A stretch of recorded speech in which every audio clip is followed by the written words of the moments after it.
Au basket, lorsqu'il s'agit d'évaluer la performance d'un joueur, la première chose que l'on regarde, ce sont le nombre de points qu'il a marqués.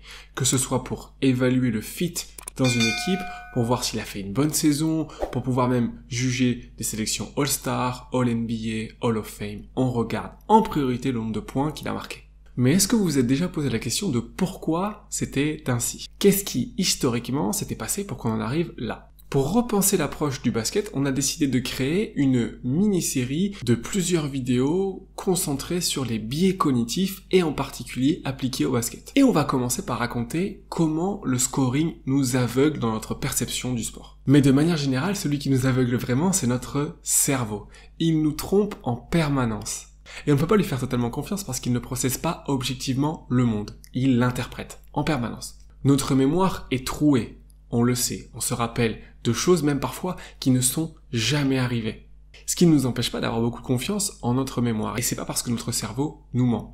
C'est juste qu'il fonctionne pour essayer de dépasser ses limites. Il fait les meilleures estimations possibles avec les informations qui sont à sa disposition, tout en nous le présentant à nous comme une vérité générale. Cette stratégie, ça s'appelle l'heuristique. C'est comme aux échecs. On essaie de calculer tous les coups possibles en avance, sauf que notre cerveau en est proprement incapable. Donc ce qu'on essaie de faire, c'est de reconnaître certaines situations et de choisir un coup, celui qui nous paraît le meilleur. Et on s'auto-convainc que c'est le meilleur. Or en jouant, on se rend compte que ça ne l'est pas tout le temps. Et donc c'est la même chose, notamment dans le basket. Pour analyser un joueur, vraiment, il faudrait prendre en compte tous les paramètres.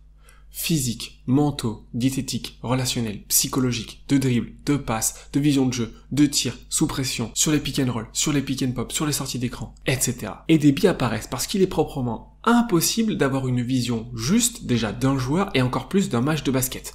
Avec toutes les possessions qu'il y a dans un match et sur toutes les possessions, il faut suivre 10 joueurs. Il y a trop de complexité, c'est impossible pour notre cerveau. Donc on simplifie pour mieux tirer des conclusions et en faire une analyse la plus juste possible, en tout cas de notre perspective. Et tout ça, on le fait en autopilote, sans même s'en rendre compte. Et en se rendant compte de ces biais, on en devient plus objectif. Alors concentrons-nous sur le biais du scoring, pour commencer. Et on va partir sur un préjugé plutôt simple, mais très développé. Est-ce que donner plus la balle au joueur le plus efficace de l'équipe nous rendra plus efficaces collectivement? Et pour cela, prenons Wilt Chamberlain, le monstre des années 1960. En 1966, il tentait 25 tirs par match avec une efficacité de 1,09 points par possession, bien plus que la moyenne de la ligue à 0,97. Et quand Wilt n'était pas impliqué dans une possession, l'efficacité des Sixers était de 0,94 sur environ 85 possessions par match. Donc, si on regarde ces chiffres, pour les Sixers, sachant que Wilt Chamberlain est beaucoup plus efficace, pour être plus efficace, il suffit de donner la balle à Wilt, non? C'est ce qu'on est poussé à dire intuitivement par notre cerveau. Or, paradoxalement, c'est le contraire. Et pour comprendre ceci, on va se servir du mathématicien Dietrich Braes et de son paradoxe, en faisant le parallèle entre le basket et le trafic routier. Imaginons que depuis la banlieue, on a deux grands chemins pour se rendre en ville. Un par une autoroute qui permet d'aller plus vite directement et un autre par des petites routes. Les deux routes, en elles-mêmes, ne sont pas égales. L'autoroute permet d'aller plus vite. Individuellement, personnellement, il est beaucoup plus pratique de choisir l'autoroute, puisqu'on va aller plus vite. Or, si tout le monde prend l'autoroute, l'équipe des conducteurs est moins efficace collectivement et individuellement. Tout le monde met plus de temps à arriver en centre-ville que ce qu'ils auraient dû faire normalement. Et donc, les automobilistes qui passent par les petites routes finissent par mettre moins de temps. Mais ce qui est encore plus incroyable dans cette histoire, c'est que si jamais on ferme l'autoroute, la réponse intuitive, c'est de dire que tout le monde va mettre beaucoup plus de temps pour aller en ville, puisque tout le monde devra aller sur les petites routes. Or, ce qui se passe, et ce qu'on constate, et c'est ça le paradoxe qu'il a observé dans les très grandes villes comme New York, San Francisco, c'est que les automobilistes se répartissent beaucoup mieux sur les petites routes. Ils n'utilisent pas les mêmes. Et donc, le temps de trajet, si tout le monde utilise les petites routes, est inférieur à la situation normale avec l'autoroute. Donc, on en arrive à construire une autoroute pour aller plus vite, et en fait, on augmente le temps de trajet de tout le monde. Et le scoring, c'est exactement la même chose que le trafic routier. Wilt Chamberlain, il aurait dû prendre tous les tirs, si tous les tirs NBA étaient les mêmes. Or, c'est pas le cas. S'il est trop efficace, les défenses s'ajustent, viennent à 3 sur lui, et le force à laisser des tirs aux autres, parfois peut-être même de moins bonne qualité, si on se concentre trop sur Chamberlain, parce que la passe est difficile, elle arrive pas où il faut, le tir est donc de moins bonne qualité. Et donc pour évaluer un joueur, il faut revenir au but du jeu. Le but du jeu, c'est de marquer plus de points que l'adversaire, collectivement. Donc théoriquement, si on mesure le succès individuel d'une personne, c'est pas est-ce que je suis capable de mettre beaucoup de points par match, mais est-ce que je suis capable de permettre à mon équipe, quand je suis sur le terrain, de mettre le plus de points possible. Pour moi, mais également pour mes coéquipiers. On appelle ça l'impact global sur un terrain. Sur la route, on veut trouver le meilleur temps possible pour nous. C'est pour ça qu'on utilise Waze, voir ce qui est le plus court. On n'a aucun intérêt à réduire le temps de trajet des autres automobilistes. Or, on se dessert sur le long terme, et d'un point de vue collectif, au basket, c'est exactement la même chose. Donc avoir la plus belle autoroute du monde, le meilleur scoreur du monde, ça ne sert à rien si ça génère trop de trafic et qu'on n'est pas capable d'utiliser les petites routes. Mais l'inverse est également vrai. On voit des scoreurs qui mettent beaucoup de points dans des équipes faibles, mais qui sont incapables d'aller scorer et d'être aussi efficaces dans de meilleures équipes. Prenons le cas d'Antoine Walker. Meilleur scoreur à Boston dans les années 2000, devenant même All-Star. Et pourtant, l'attaque de Boston était plutôt moyenne, voire même mauvaise. Et c'était encore pire quand il a été tradé en 2005 à Atlanta. Il était le meilleur scoreur, mais eux étaient encore pires que les Celtics. Ils avaient 7 points d'offensive rating de moins que la moyenne. Et dans les 29 matchs où il était blessé, l'équipe marquait 5 points de plus que quand il était sur le terrain. Comment c'est possible de perdre son meilleur scoreur et pourtant d'avoir une meilleure attaque? Pour 2 raisons. D'abord, comme le trafic, parce que le scoring est redistribué sur les petites routes. Et pour le coup, il est mieux distribué et plus efficace. Et puis encore plus quand le meilleur scoreur n'est pas efficace. Et dans ce cas précis, Antoine Walker, c'est le scoreur de volume le moins efficace depuis 1980. C'est-à-dire que parmi les 180 joueurs avec au moins 10 000 tirs en NBA, c'est celui qui avait le nombre de points par possession le moindre. Mais cette stat, elle ne fonctionne pas que pour le Walker. Il y a près de 33% des équipes en NBA depuis 1980 qui sont plus efficaces sans leur meilleur scoreur qu'avec. Ce qui est complètement fou quand on y pense. Ça veut dire que soit les équipes sont mal constituées, soit elles ont misé sur le mauvais cheval. Le deuxième élément important, c'est que le box score est réducteur. Imaginez-vous, vous vous réveillez le matin, la première chose que vous faites, c'est prendre votre téléphone, aller sur l'application NBA pour voir les résultats. Et vous avez 30 minutes pour prendre en compte toutes les informations possibles de la nuit. Votre seul outil pour récupérer ces informations, c'est soit d'aller lire des articles qui résument les matchs, soit d'aller voir le box score, qui a été construit il y a des années et qui commence à être un petit peu obsolète parce qu'il est très réducteur. Il ne montre qu'une partie des informations d'un match. Parce que quand on regarde les informations, la première chose qu'on regarde, ce sont les points. Mais quand je marque 2 points, est-ce que je marque 2 points grâce à mon talent, tout seul, grâce à mes coéquipiers, grâce à mon système? Pourquoi je marque? Alors, si on prend un tir très très compliqué de Kobe Bryant, par exemple, celui-ci, un fadeaway, il n'y a pas de doute, les points devraient être entièrement attribués au talent de Kobe Bryant. Mais pour trancher avec Will Chamberlain, prenons par exemple Steve Nash. Prenons ce pick and roll là, de Nash avec Amar'e Stoudemire. Oui, les images sont vieilles, mais cette image-là et cette équipe de Phoenix est parfaite pour expliquer ce concept. Nash fait venir les aides, l'aide opposée rentre, donc Shawn Marion coupe dans son dos, ce qui fait hésiter l'aide.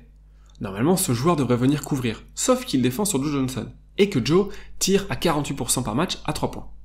Donc, il ne le fait pas. Le défenseur de Marion reste sur lui, le grand sur Nash, le petit est en retard, ce qui donne un dunk de Stoudemire. Si on regarde le box score, qu'est-ce qu'il va dire? 2 points pour Amar'e Stoudemire, une passe décisive pour Steve Nash. Mais est-ce que Stoudemire mérite-t-il l'intégralité des 2 points qui lui sont accordés? Est-ce que Steve Nash, qui a généré toute la création, ne mérite pas une partie de ses points? Et Shawn Marion, qui a coupé, qui a fait semblant, qui a mobilisé son défenseur, est-ce qu'il mérite pas une partie des points qui sont scorés? Est-ce que Joe Johnson, qui était à 3 points, qui, par sa menace, a empêché son joueur de venir aider, ne méritait-il pas une partie de ses points?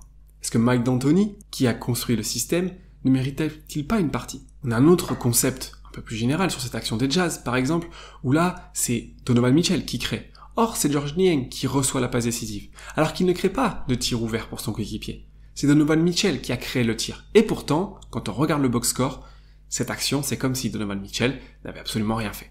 Ce concept, c'est ce que les Américains appellent le Global Offense, l'attaque globale. Pour ne pas survaloriser les points scorés par un joueur, c'est ça qu'il faut utiliser. L'impact d'un joueur sur l'intégralité du scoring de son équipe. Pour en revenir à Will Chamberlain, la saison suivante, la saison où il a dominé dont on parlait au début de la vidéo, il a tiré 11 fois de moins que la saison précédente. Quel a été le résultat? Son équipe est devenue, à l'époque, la meilleure attaque de l'histoire de la NBA avec en moyenne 6,7 points marqués de plus que la moyenne de la ligue à l'époque. Ses coéquipiers sont passés de 0,94 points par possession à 1,01 et lui, personnellement, de 1,09 à 1,27. Il a moins tiré, mieux choisi ses tirs, était plus imprévisible et offert des tirs de meilleure qualité à ses coéquipiers. Ne pas se mettre sur l'autoroute peut vous apporter des miracles. Donc si on veut améliorer notre perception des matchs, comment savoir qui est responsable des points? Pour analyser un joueur, le cerveau a besoin d'un point de départ, ce qu'on appelle une roadmap. Pas besoin de conclusions parfaites, mais des déductions qui nous paraissent assez justes à nous suffisent pour se forger une opinion.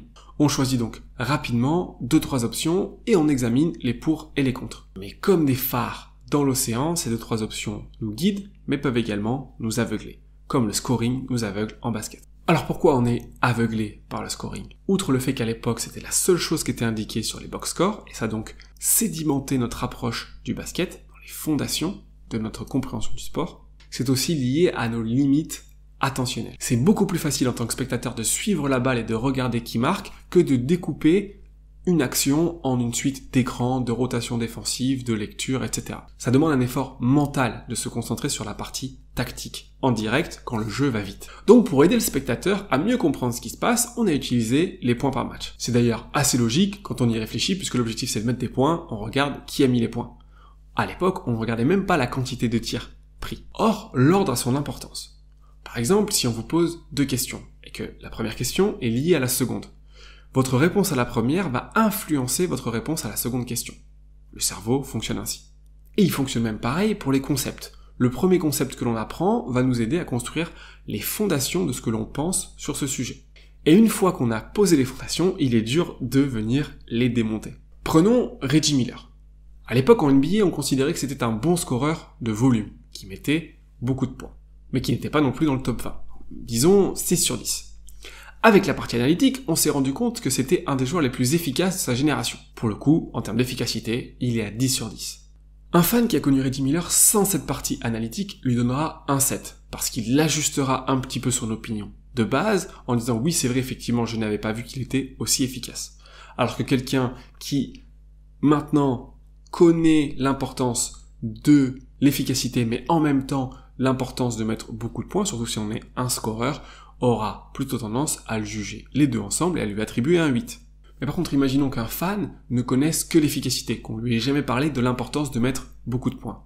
Lui, par contre, aura tendance à noter Reggie Miller avec un 9. Notre jugement est lié à l'importance des informations et de nos croyances. Quand le cerveau rencontre de nouvelles informations, ça ne démonte pas toute la structure qui est déjà présente. Le cerveau fait juste de petits ajustements parce qu'il n'est pas prêt à changer toute la structure de réflexion sur ce sujet. C'est trop perturbant. Donc ce fonctionnement, ça s'appelle l'heuristique d'ajustement. On vient bouger un tout petit peu sans changer nos fondations, nos croyances. Donc cela demande un effort mental de s'adapter et d'essayer de se détacher des points marqués pour mieux comprendre le basket. Mais exactement comme lorsqu'on fixe le soleil pendant longtemps et qu'on détourne les yeux, on est aveuglé pendant un moment avant de retrouver la lumière. On espère que cette vidéo vous a plu et que le concept aussi. Dites-nous en commentaire ce que vous en avez pensé et si vous voulez plus de sujets comme cela, et si oui, lesquels. Et nous on se retrouve très bientôt pour une deuxième vidéo où on va analyser pour le coup l'importance d'un joueur dans une équipe et quel est son impact réel dans un collectif.